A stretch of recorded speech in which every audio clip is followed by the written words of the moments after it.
Dito sa Papa Dudut Stories, ikaw ay hindi nag-iisa.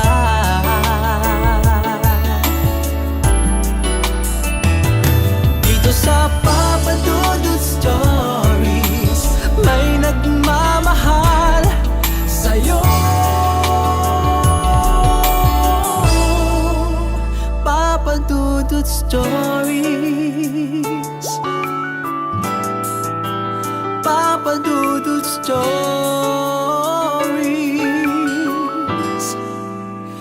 Papa Dudut Stories.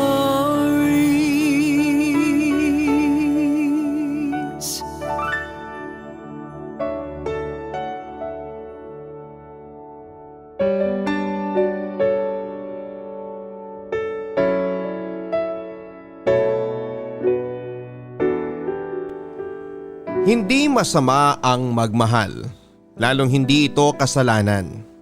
Lahat ay pwedeng tumanggap at magbigay nito. Ikaw, nakapaglaan ka na ba ng pagmamahal para sa maling tao? Dear Papa Dudut, ako po si Jamie, 28 years old at dito na po ako sa Manila lumaki. Papa Dudut, masasabi ko po na sobrang hirap talaga ng buhay namin ng mama ko noon.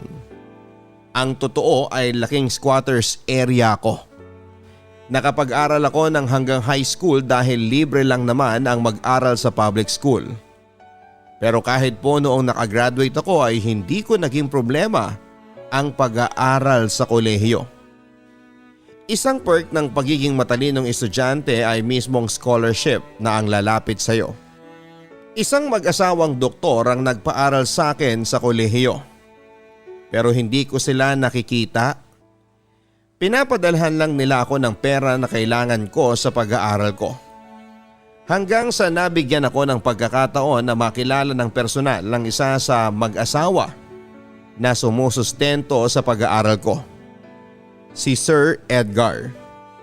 May pagkakataon kasi na sa ibang remittance center na ipadala ni Sir Edgar yung pera na pang tuition ko. Kaya naman personal niya akong tinext para makuha ko ng tama yung pera at may pambayad agad sa school. Malaki ang pasasalamat ko kay Sir Edgar at sa pamilya niya.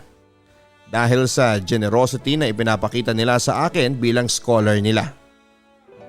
Isang araw ay naglakas loob ako na mag-text kay Sir Edgar para sabihin gusto ko sanang tumulong sa kanilang mag-asawa sa mga proyekto nila kung meron man. Para naman kahit papaano ay makabawi ako sa tulong nila sa akin. Dumalas ang pagkikita namin ni Sir Edgar. Mula noong makitaan niya ako ng interes na makibahagi sa mga feeding program nila. Siya pa lang ang nakikita ko noon. Hindi ko pa nakakadaong pangpalad ang kanyang pamilya. Bata pa lamang ay gusto ko na talagang maging architect. Ang pangit po kasi ng bahay namin noon kaya pangarap ko talaga ang magkaroon ng isang malaki at magandang bahay. Mag-isa na lamang po kasi si mama na kumakayod dahil baby pa lamang ako noong iniwan kami ng papa ko. Kaya po wala akong kinilalang ama. Si Sir Edgar lang ang bukod tanging lalaki na nagpakita at nagparamdam sa akin na importante ako at meron akong halaga. Alam kong mali ang nararamdaman ko pero higit pa sa parang isang ama ang nararamdaman ko para sa kanya. Pakiramdam ko ay mahal ko talaga si Sir Edgar. Kaya po noong magkaroon ako ng pagkakataon ay sinigurado ko na hindi niya ako matatanggihan. Kinabukasan po noon ay nakareceive ako ng text mula kay Edgar. Ang sabi niya ay mag-usap daw kami. Masaya akong umalis ng bahay noon, Papa Dudut. Dahil sa hotel kami magkikita. Dahil kung ayaw niya sa akin ay pwede namang sa isang restaurant o park lang kami mag-usap. Pero dahil sa hotel niya kami gustong mag-usap, naramdaman ko na may gusto siyang mangyari pagkatapos. Aaminin ko na na-excite ako sa ideya na kukuha kami ng kwarto sa hotel na yon. At doon lang kaming dalawa. Handa na ako na magpaangkin kay Edgar kung sakali. Handa akong ibigay sa kanya ang kailanman ay hindi ko pa naibibigay sa ibang lalaki. Ang virginity ko. Pagdating sa hotel ay hindi na rin naman nagpaligoy-ligoy si Edgar. Ibinulong niya sa kanang tenga ko na doon na lang kami sa kinuha niyang kwarto mag-usap at to-order na lang daw siya ng pagkain sa room service. Kitang-kita ko noon sa mga mata ni Edgar na medyo kinakabahan siya kaya hinawakan ko ang kamay niya para siya ay kumalma.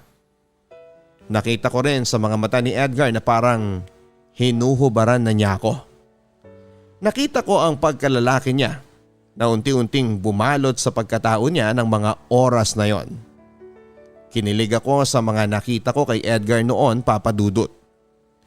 Handang-handa siya na kunin ang pagkababae ko. Isa pang nagpakilig sa akin, Papa Dudut, ay hindi maitago ni Edgar sa mga kilos niya na gusto niya akong angkinin. Sa elevator pa lang paakyat sa kinuha niyang kwarto ay inaamoy na niya ang buhok ko at kung saan-saan na napupunta ang kanyang kaliwang kamay. Pinipisil niya ang balikat ko, ang braso ko, ang balakang ko, pati na rin ang puwetan ko. Kaya naman pagpasok namin sa hotel room ay hinalikan ko siya kaagad at mabilis naman niya itong ginantihan. Wala akong pagsisisi sa nangyari sa amin dahil mahal na mahal ko talaga si Edgar. Masayang masaya po kaming dalawa sa relasyon namin kahit na kaming dalawa lang ang nakakaalam. Ayos lang naman sa akin na itago ang relasyon naming dalawa ni Edgar. Walang kaso yon sa akin. Mahal ko siya at ine-enjoy ko lang ang mga oras na magkasama kami. Sumasama pa rin ako sa mga feeding program nila. Habang nasa feeding program, syempre ay umaarte ako na parang wala kaming relasyon. Yun naman ang napagkasunduan naming dalawa. Ayoko rin na malagay sa alanganin si Edgar ng dahil sa akin. Ilang feeding programs nang ganon ang setup namin ni Edgar. Masasabi kong nakakasanayan ko na. At ang pinakagusto kong parte ng feeding program, Papa Dudut, ay tuwing natatapos ito. Doon ko kasi nasusolo si Edgar. Doon kami sa hotel na lagi naming pinupuntahan pagkatapos. Sinigurado ni Edgar na doon lang sa lugar kung saan hindi madalas magagawi ang misis niya. Doon na kami kakain at doon ako paulit-ulit na nagpapaangkin sa kanya. Isinusuko ko ang katawan ko sa kanya ng buong buo. Ang hindi ko napaghandaan sa setup namin yon ni Edgar ay ang pagkakataon na sumasama ang misis niya sa mga feeding program. Nung una kasi ay hindi ko naisip na pwede nga naman palang sumama ang misis niya sa mga project nilang yon. Bagay na ikinakabwisit ko lagi tuwing nangyayari. Hindi ko talaga maturuan ang sarili ko na kumalma at magpakitang tao. Hindi ko pa siguro kayang umarte at magpatay mali siya.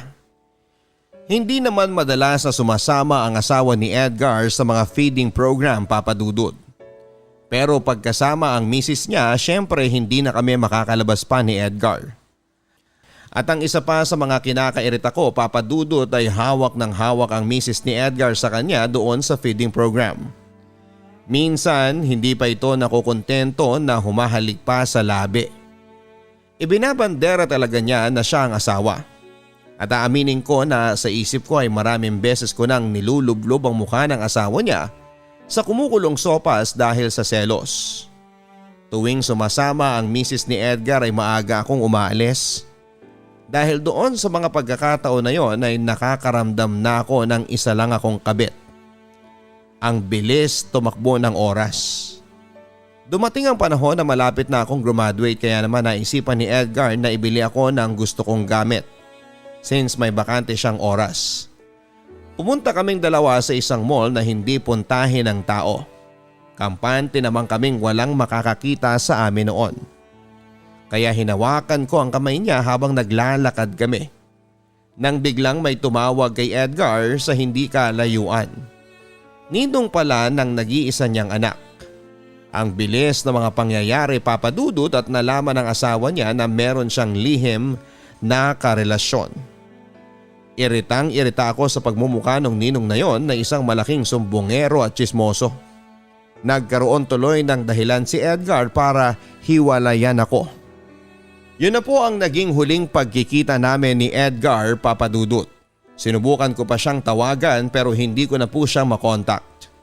Inalis niya ang lahat ng communication na meron kami. Block na rin ako kahit sa anong social media. Sinubukan ko ring puntahan yung mga lugar kung saan siya nagpapa-feeding program. Pero hindi ko na siya nakita doon. Kahit na pinutol na niya ang ugnayan namin ay sinubukan ko pa rin siyang habulin pero hindi ko na po talaga siya nakita at nakausap. Kahit naisipan at gustuhin ko mang puntahan si Edgar, hindi ko nagawa kasi hindi ko naman alam kung saan siya nakatira. Pero kung nagkataon na alam ko ang address niya, Papa Dudut, ay baka talagang pinuntahan ko siya. Kahit sobrang kahihiyan ang tanggapin ko. Ewan ko ba, ganon ako kabaliw kay Edgar noon. At kahit na hindi kami nag-uusap at nagkikita ni Edgar, sinigurado pa rin niya na makapagtatapos ako ng kolehiyo. Planchado na lahat, Papa Dudut. Bayad na ang lahat ng mga babayaran at isa lang ang gagawin ko. Yon ay ang dumating sa graduation ko at magmarcha sa entablado. Inasahan ko na darating si Edgar sa pinakaimportanteng araw ng buhay ko. Pero hindi siya dumating. Nangako siya sa akin noon na sisiguraduhin niyang nandun siya sa araw ng graduation ko.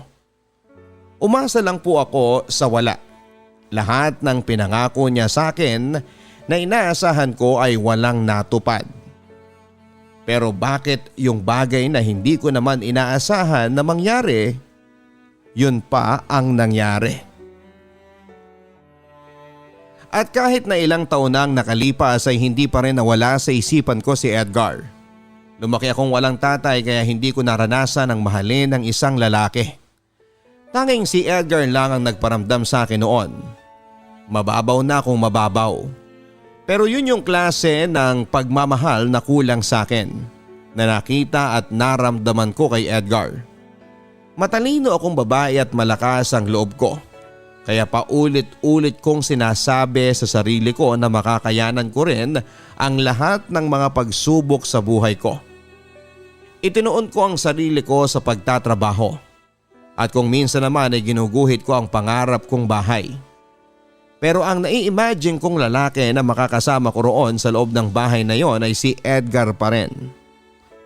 Hindi ko lang alam kung paano at saan mag-uumpisa hanggang sa may nakilala akong lalaki. Si Limuel. Si Limuel ang nag-iisang lalaking nangungulit sa akin sa trabaho. Mukhang babaero ang datingan niya pero mukha rin naman siyang mabait. Nagkakilala kami noong minsan kaming naging partners sa isang project. Engineer kasi si Limuel at tuwing lunch ay hinihila niya ako sa kantin para doon ay sabay kaming kumain. Ewan ko ba, Papa Dudut.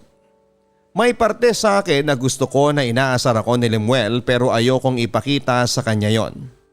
Tuwing inaaya niya ako sa kantin para kumain ay alam ko nang aasarin niya lang ako. Pero sumasama pa rin naman ako. Masaya naman kaming magkasama. Yun nga lang, mapang-asar talaga siya. Iniisip ko na lamang din na matalino kasing tao si Limuel kaya may sense of humor. Ang totoo po ay madalas niya akong napapatawa kahit na mas madalas po ay naiinis niya ako. Araw-araw ay ganon ang sitwasyon naming dalawa. Kapag napipiko na ako ay nilalayasan ko na lang siya.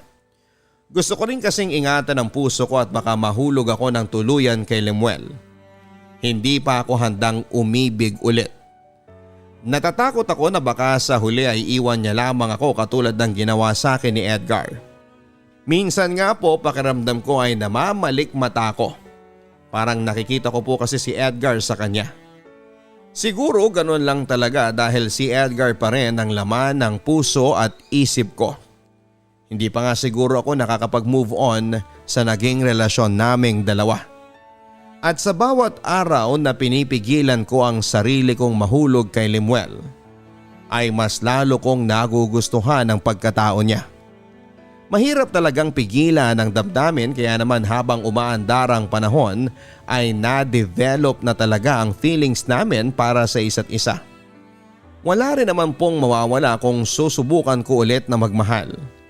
Yun na rin po kasi ang nakita kong paraan para tuluyan ko na ring makalimutan si Edgar. Sa totoo lang Papa Dudut, nasaktan ako sa mga sinabi ni Lemuel. Alam ko kasi yung pakiramdam na maging isang kabit at hindi piliin. Pumasok din naman sa isipan ko na manggulo noon pero hindi ko ginawa dahil alam kong magagalit lang sa akin ng sobra si Edgar. Hindi naman sa ipinagtatanggol ko yung mga kabit pero nagmahal lang din naman kasi kami. Gusto rin naming maramdaman yung kami yung pipiliin. Pero hindi ko na po yun ginawa kay Edgar dahil tama naman siya. Kung mahal ko talaga siya dapat ay palayain ko siya. Kaya po ganon ang ginawa ko. Pakiramdam ko po tuloy ay hindi ko pwedeng sabihin kay Lemuel yung tungkol sa nakaraan ko. Natatakot ako na baka iwan niya ako kapag nalaman niyang minsan din akong nanira ng pamilya. Baka kasuklaman at kamuhian niya ako. Damang-dama ko kasi ang pagkamuhi niya sa papa at sa kabit ng papa niya. Habang nagkukwento siya. Nang panahon na yon ay minabuti kong ilihim na lamang sa kanya ang madilim kong nakaraan at magpatuloy sa relasyon naming dalawa. Hindi kailanman dapat malaman ni Lemuel ang tungkol kay Edgar. Hindi naman niya kailangang malaman. Ito na ang simula ng aking bagong mundo. Aking mundo na kalilimutan na si Edgar. Ito na ang simula ng aking bagong buhay, pag-ibig kasama si Lemuel. Wala namang naikwento ang mama ko sa akin na may naging kabit ang papa ko kaya iniwan niya kami. Dumating ako sa punto na hindi ko maintindihan ang sarili ko. Kahit na anong pilit kong magpatuloy sa buhay ay hindi pa rin ako makalaya sa alaala ni Edgar. Naiisip ko pa rin siya kahit na kami na ni Lemuel. At kung sabagay siguro ay nasa proseso pa ako noon ng tuluyang pagtanggal kay Edgar sa sistema ko. Pakiramdam ko tuloy ay nangangaliwa ako ng mga oras na yon. Pinag-aaralan ko naman ng maigi kung paano papasukin si Lemuel sa buhay ko. Masaya akong kasama si Lemuel at minsan kasi ay nakikita ko talaga sa kanya si Edgar. Hindi ko nga alam kung ano ba ang pinakain sa akin ni Edgar at hindi talaga siya mawala sa puso't isipan ko. Naging sobrang hirap talaga ang pag-move on para sa akin. Alam kong mali na isipin ko pa ang ibang lalaki habang kasama ko ang lalaking pinangakuan ko ng pagmamahal. Parang mas nahirapan pa nga ako dahil ilang linggo na kaming magkarelasyon ni Lemuel noon. Pero hindi ko pa rin magawang sabihin sa kanya ang salitang mahal kita. Pero hindi ko po hinayaan na sirain ng nakaraan ko ang kung anong meron kami ni Lemuel. Sa pagtakbo ng oras at paglipat ng mga araw, masasabi kong unti-unti na akong nakapag-move on sa nakaraan ko. Slowly but surely, ika nga. Salamat sa pagmamahal na pinaramdam sa akin ng boyfriend ko. Si Lemuel talaga ang naging gamot para tuloy-tuloy na makalimot ang puso ko sa maling pag-ibig na naramdaman nito noon. Masaya kami ni Lemuel sa relasyon namin. Hindi naging mahirap para sa amin na bigyan ng oras ang isa't isa dahil parehas kami ng kumpanyang pinagtatrabahuhan. Masarap kausap si Lemuel, bukod kasi sa nakakatawa siya ay talagang may sense siyang kausap. Bagay na talagang nagpahanga sa akin. Kilala na rin siya ng mama ko dahil madalas ay hinahatid niya ako sa bahay namin. Noong mag-third monthsary kami ay sobrang excited ni Lemuel. Gusto niyang i-celebrate namin yon kasama ang mga magulang niya. Pumayag ako. Gusto ko rin yon at naramdaman ko kasi noon Papa Dudut na gusto kong magkaroon talaga kami ng mas malalim na ugnayan ni Lemuel. Handa na akong seryosohin siya. Gusto kong tumagal kaming dalawa. Parang gusto ko na talaga siya. Pero parang hindi ko masyadong naihanda ang sarili ko sa mga sumunod na pangyayari. Lenny, hindi ko makakalimutan ang pangalan na yon. Unang kita ko pa lamang sa picture ni Lenny ay nakutuban ko nang si Edgar ang tatay ni Lemuel. Ginawa ko ang lahat para maitago ang kaba ko kay Lemuel. Ang akala ko ay sa pelikula lang nangyayari ang mga eksenang yon, Papa Dudut. Ang gulo ng isip ko noon dahil hindi ko lubos maisip na nandun ako sa sitwasyon na yon. Kinailangan kong makaalis doon kaagad. Nagdahilan ako kay Lemuel na biglang sumama ang pakiramdam ko para lang makaalis kaagad ako sa bahay nila. Sinabi ko na bigla akong inatake ng migraine at kailangan kong ihiga ang sakit ng ulo kong yon. Nag-offer pa siya sa akin na doon lang ako sa guest room nila magpahinga. Pero nagpumilit ako na umuwi na. Hindi ko hinayaan na hintayin pa naming dumating ang mama niya. Siguradong mamumukhaan ako noon na ako ang scholar nila ni Edgar at nagkikita kami noon sa mga feeding program nilang mag-asawa. Ayokong mabanggit ng mama ni Lemuel sa kanya na kilala ko ang papa niya. At lalong ayokong dumating sa punto si Lemuel na pagtagpi-tagpiin niya ang mga pangyayari at baka magkaroon pa siya ng ideya na ako ang naging kabit ng papa niya. Hindi ko kakayanin yon pag nagkataon, hindi kailanman. Mukhang may gustong patunayan ng tadhana sa akin ng araw na yon, Papa Dudut. Matapos kong makumbinsi si Lemuel na iuwi na niya ako, pagtayo naming dalawa sa sofa, biglang bumukas ang pintuan at pumasok ang mama niya. Hindi niya ako nakilala kaagad mula sa pinto pagpasok niya ng bahay, bagay na ipinagpasalamat ko. Kita ko sa mukha niya na excited at masaya siya dahil sa wakas may ipapakilala ng girlfriend si Lemuel sa kanya. Parang inaalala niya kung saan niya ako nakita noon. Grabe ang pagluno ko ng laway ng mga sandaling yon, Papa Dudut. Centralize ang aircon sa loob ng bahay nila pero gamunggo ang patak ng pawis ko. Ipinagdarasal ko na wag sana niya akong makilala.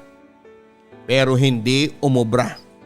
Naalala niya ako at naalala niya na ako ang scholar nilang mag-asawa at nagkikita kami noon sa mga feeding program nila. Sa lakas ng tibok ng puso ko. Akala ko ay lalabas na ito sa dibdib ko dahil sa sobrang kaba. Hinintay ko na may mangyaring bayolente. Posible kasing alam niya na ako ang naging kabit ni Edgar. Inaasahan ko nang sisigawan niya ako. Pwede ring sabunutan niya ako. Iniisip ko nga noon na kapag nangyari ba yon ay ipagtatanggol kaya ako ni Lemuel. Pwede ring hindi kasi mahal na mahal niya ang mama niya. At ako ang dahilan kung bakit nasira ang pamilya nila. Hindi ko inaasahan ang sumunod na mga nangyari, Papa Dudut. Sa galak ni Lenny ay niyakap ako nito ng mahigpit. Naramdaman ko na totoo ang yakap niya at walang bahid ng pagpapanggap. Nadurog ako noon, Papa Dudut. Mabait nga talaga si Lenny. Sobrang bait. Tulad ng mga kwento ni Lemuel sa akin. Sumagi ng bahagya sa isipan ko na bakit ko ba nagawang muntik ng agawin ang asawa niya. Isa siyang mabuting tao. Nagulat si Lemuel na magkakilala kami ng mama niya. Ikinagulat niya rin na ako ang naging scholar ng mga magulang niya at nakakasama nila ako sa mga feeding program pero never kaming nagkita doon. Akala ko noon ay malilito siya at mag-iisip ng kung ano. Pero baliktad ang nangyari. Sinabi niya na destiny raw ang lahat ng yon. Dahil doon ay meant to be raw kami. Tadhana raw ang naglapit sa aming dalawa. Medyo nakahinga ako noon, Papa Dudut. Pero natanong ako ni Lemuel kung bakit hindi ko nabanggit sa kanya na mama niya pala ang sponsor ko nang ipinakita niya sa akin ang picture nito. Ang sabi ko na lang ay hindi ko siya namukhaan sa picture. Kinagat naman niya ang palusot ko. Umasa ako na walang kasama ang mama ni Lemuel pagpasok ng bahay. Nasabi ko sa sarili ko na malulusutan ko ang eksenang yon basta't hindi ko lang makita si Edgar. Halos literal na tumigil ang pagtibok ng puso ko nang bumukas ang pinto. Bilang hindi na lang ako nakahinga sa nakita kong pumasok sa bahay. Walang iba kundi si Edgar. Nakita ko ang pagkabigla sa mukha niya. Nabasa ko rin sa mga labi niya na napamura siya habang gigil na gigil. Masasabi kong pareho na lang kaming sinakyan ang sitwasyon na yon para hindi makahalata si Lenny at si Lemuel. Pinilit kong umarte ng maganda para hindi ako malagay sa alanganin kay Lemuel. Pero hindi siya madali, Papa Dudut. Mabagal ang naging takbo ng oras ng gabing yon. Ang daming kinuwento sa akin ng mama ni Lemuel tungkol sa mga bagay noong bata pa siya. At sinabi rin niya sa akin na sana raw ay magpakasal kami ng anak niya. Gustong-gusto na raw niya kasing magkaroon ng apo. Habang nagkikwento siya ay tango lang ako ng tango. Hindi masyadong rumirehistro ang mga kinikwento niya dahil isang bagay lang ang tumatakbo sa isipan ko ng mga oras na yon. Yon ay matapos na ang gabing yon at makauwi na ako ng walang tinatamong sugat sa katawan. Hindi ko kasi alam ang ipapaliwanag ko sa nanay ko kapag umuwi ako ng maraming galos at duguan. Kumuha ng maiinom si Lenny at sinamahan niya si Lemuel para tulungan, kaya naman naiwang kaming dalawa ni Edgar sa terrace nila. Oo, sa terrace ng bahay nila, Papa Dudut. Doon kami nagkape matapos kaming mag-dinner na 4. Sobrang giliw ng mama ni Lemuel sa akin at hindi pa niya ako pinauwi kaagad. Pilit ko na lang sinakyan ang mga nangyayari. Maingat din ako sa mga sagot at kilos ko dahil ikakamatay ko kapag nakahalata si Lemuel. Nung maiwan na kaming dalawa ni Edgar ay nagkaroon ako ng pagkakataon na titigan muli ang mukha niya. Hindi ko maintindihan ang mararamdaman ko noon. Alam kong mahal ko na si Lemuel, pero noong matitigan ko ang mukha ni Edgar ay nakaramdam ako ng pagkasabik na yakapin siya. Pero mukhang kabaliktaran ng naramdaman ko sa nararamdaman niya, Papa Dudut. Inipon ko ang lahat ng lakas ko ng loob para tumagal at kayanin ko ang engkwentro naming yon ni Edgar. Hinayaan kong tumulo ang mga luha ko na pinagkapigil-pigilan kong bumagsak nang makalayo sa akin si Edgar. Pinigilan kong umiyak sa harapan niya dahil ayokong isipin niya na mahina ako at may nararamdaman pa ako para sa kanya. Ayoko magmukhang marupok, Papa Dudut. Kahit durog na ang buong pagkatao ko dahil sa komprontasyon na yon, ay pinilit kong ipakita sa kanya na matapang ako. At kahit parang nauupos na ang kaluluwa ko ng mga oras na yon ay bigla tuloy akong naguluhan, Papa Dudut. Parang gusto ko nang maging kami na lang ulit ni Edgar. Mali ang nararamdaman kong yon, malamang dala lang yon ang sobrang pagkamiss ko sa kanya. Kaya ganon ang naramdaman ko. Pero hindi pwedeng madala ako ng damdamin ko. Kailangan ay mas ituon ko pa ang atensyon at nararamdaman ko para sa boyfriend kong si Lemuel. Hindi nagtagal matapos umalis ni Edgar ay dumating na rin si Lemuel. Mabuti na lamang at inubos ko na ang mga luha ko sa pag-iyak at pinilit na tumahan bago pa siya dumating. Napansin niya na mugto ang aking mga mata. Ang sabi ko na lang siguro dahil yon sa antok. Naniwala naman siya. Kinuha lang daw ng mama niya ang mga photo album nila para maipakita sa akin. Habang tinititigan ko ang mukha ni Lemuel ay naisip ko na para siyang pinabatang si Edgar. Kaya siguro madalas kong makita si Edgar noon sa kanya dahil mag-ama pala sila. Pero sa pagkakataong yon, hindi ko nahahayaan pa na mawala siya sa akin. Nangako ako sa sarili ko na hindi ako magtatago ng sikreto sa kanya. Maliban na lamang sa parte ng buhay ko na minsan akong naging kabit ng papa niya. Halos mag-aalas 11 na ng gabi at hindi pa rin tapos ang kwentuhan namin. Habang tumatagal ay mas lalo kaming naging close ni Lenny. Tita Lenny, sabi niya kasi ay Tita Lenny ang itawag ko sa kanya.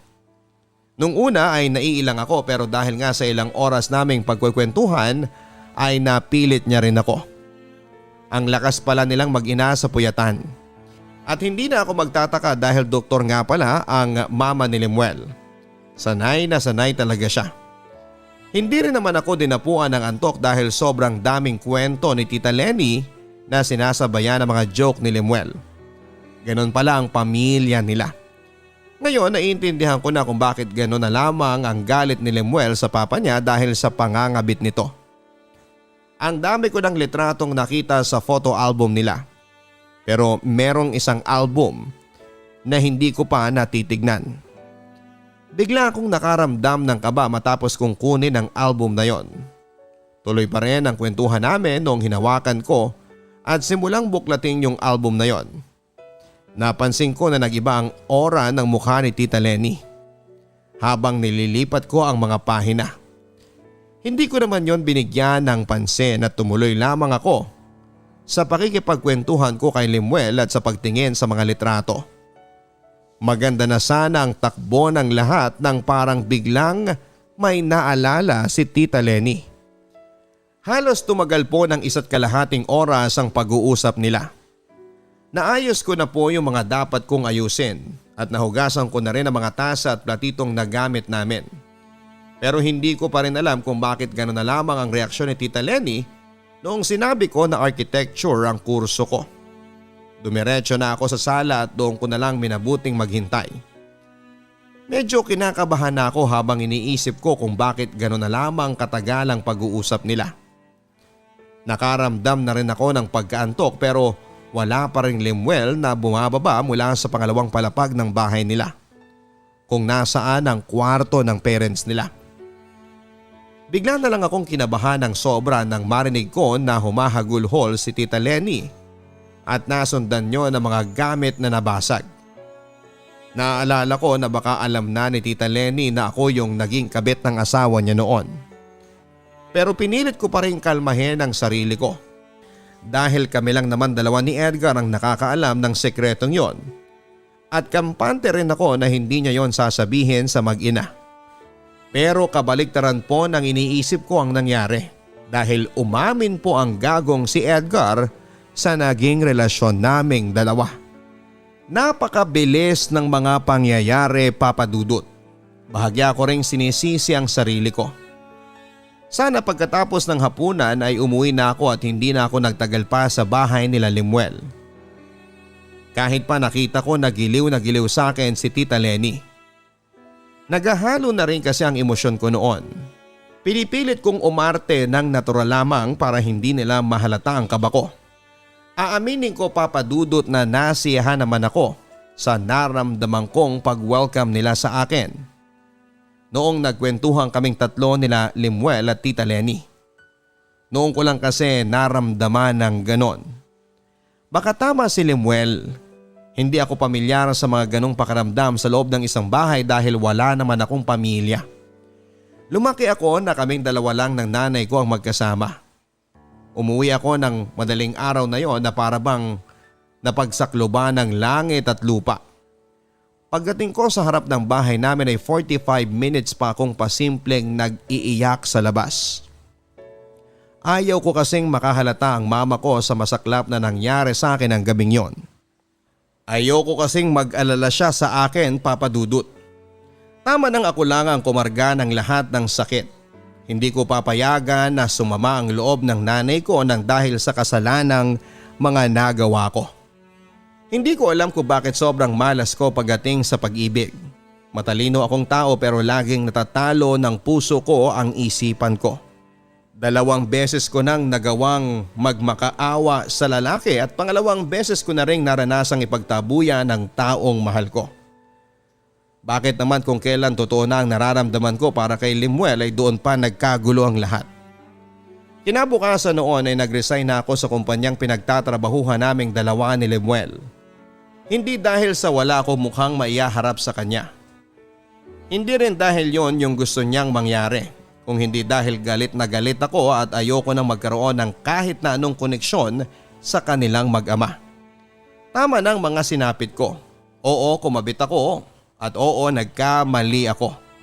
Sa mata ng Diyos, isa akong maruming babae, pero kalahati lang ang kasalanan ko doon.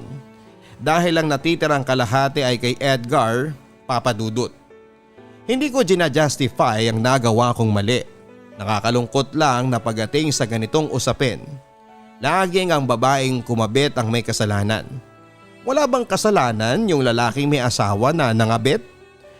Bakit kaming mga naging kabit ang palaging hinahamak ng mga tao at parang walang kasalanan ng mga lalaki. Bakit dahil lalaki sila at natural sa kanila ang mambabae? Kung immoral ang pumayag kami na maging kabit, immoral din ang ginawa nilang pangangabit. Kaya patas lang. Pero tulad nga ng sinasabi ko sa inyo, Papa Dudut, ay hindi ko po ginajustify ang nagawa kong pagkakamali. Ang mali ay mali. Kailanman ay hindi magiging tama ang isang mali. Laging may kaukulang parusa o balik sa atin ang mga nagagawa nating pagkakasala sa iba. Maliman o malaki. Sinadya man o hindi ay laging may karma na maniningil sa bandang huli. Ngayon ay medyo hirap pa rin akong makaget over sa mga nangyari sa akin. Parang ayoko na ulit ma-involve sa isang relasyon.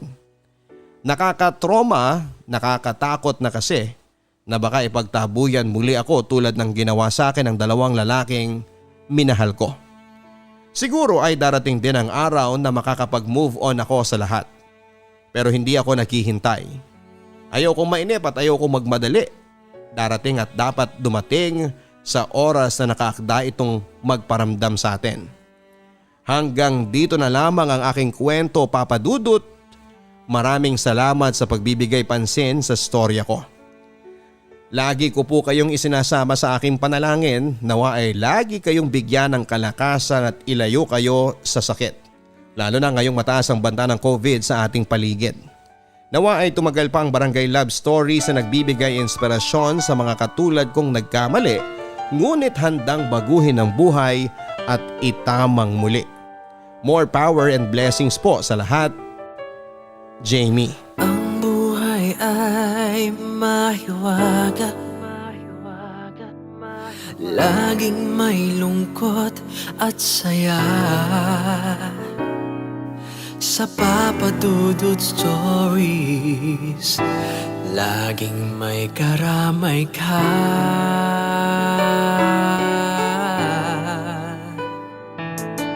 Mga problemang kay bigat,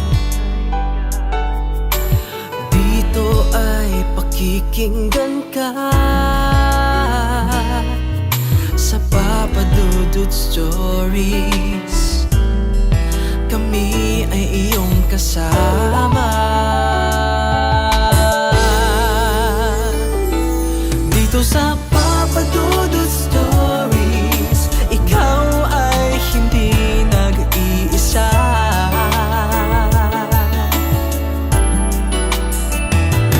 Dito sa Papa Dudut Stories, may nagmamahal sa'yo. Papa Dudut Stories, Papa Dudut Stories,